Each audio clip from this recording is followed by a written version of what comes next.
नमस्कार मैत्रिणींनो, आपल्या पूजा रेसिपी चॅनलमध्ये सर्वांचे पुन्हा एकदा मनापासून स्वागत। तर आजच्या व्हिडिओमध्ये मी खास अधिक महिन्यानिमित्त गोमातेसाठी 33 पुरणाचे वाफवलेले धोंडे करणार आहे।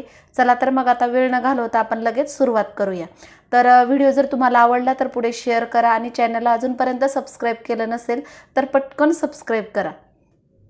तर या ठिकाणी मी उकडीचे धोंडे बनवण्यासाठी 1 वाटी हरभरा डाळीचं पुरण घेतलंय आणि मळलेली कणिक आणि सोबतच गव्हाचं कोरडं पीठ। तर पुरणाचा व्हिडिओ मी काही केला नाही कारण आपल्या चॅनलवरती अगोदरच पोळीचे वगैरे व्हिडिओ झालेले आहेत, त्यामध्ये पुरण कसं बनवावं हे सुद्धा मी दाखवले। तर अगोदरच सर्व तयारी केलेली आहे। फक्त आपली ही मळलेली कणिक थोडीशी घट्ट असावी कारण पोळ्यासाठी आपण एकदम सॉफ्ट असं पीठ घेतो। तर हे पहा, जेवढ्या आकाराचे आपल्याला हे धोंडे बनवायचे तेवढा मी छोटासा गोळा घेतलाय आणि अशा प्रकारे वाटी केलेली आहे। म्हणजे जसं आपण पोळीसाठी पुरण भरतो त्याचप्रमाणे यामध्ये पुरण भरून हे पूर्ण तोंड असं चांगलं बंद करायचं, म्हणजे जेणेकरून हे पुरण बाहेर येणार नाही। फक्त आपल्याला ही जी पारी आपण बनवली आहे एकदम जाडही नको आणि जास्त पातळ नको, मध्यम ही पारी आपल्याला बनवायची आहे, म्हणजे हे पुरणही बाहेर येणार नाही। तर हे पहा, अशा प्रकारे मी पूर्ण तोंड बंद करून मस्त गोल आकार केलाय आणि थोडंसं दोन्ही हातांनी त्याला दाबून घेतले। बरेच जण हे गोल गरगरीत आकाराचे धोंडे बनवत असतात, पण खरा याचा आकार असा थोडासा चपटा असतो। तर हे पहा, अशा पद्धतीने आपण 33 धोंडे बनवून घेणार आहोत। तर अधिक महिन्यामध्ये 3 वेळा हे धोंडे बनवण्याचा मान असतो।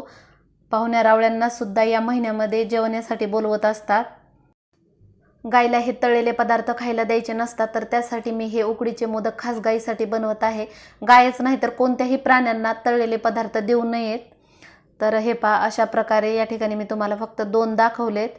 तर आता पूर्ण मी तयार करून घेते। तर पूर्ण 33 धोंडे मी या ठिकाणी बनवून घेतलेत।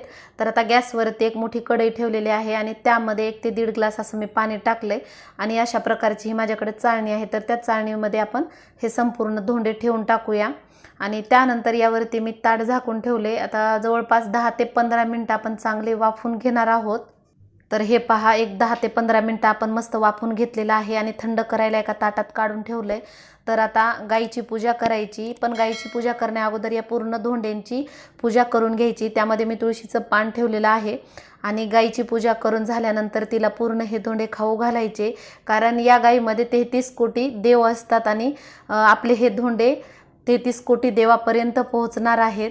तर हा माझ्या उकडीच्या धोंड्यांचा तुम्हाला व्हिडिओ आवडला असेल तर पुढे खूप खूप शेअर करा आणि माझा हा व्हिडिओ पाहिल्याबद्दल मनापासून धन्यवाद।